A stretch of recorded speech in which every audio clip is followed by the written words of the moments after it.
If you switched to Google Gemini and you want to go back to Google Assistant, this video will help you to do so.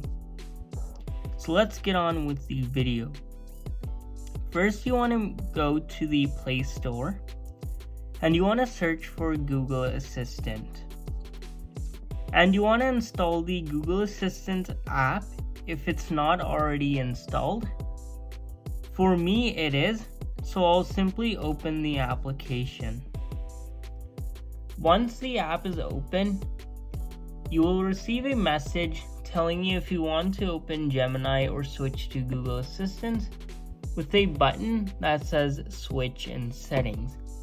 You want to tap on that button and you want to select Google Assistant and tap on Switch. Your app will close and now you will have Google Assistant on your device. So as you can see, now I have Google Assistant instead of Gemini.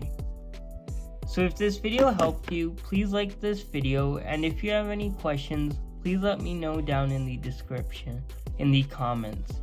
Thank you.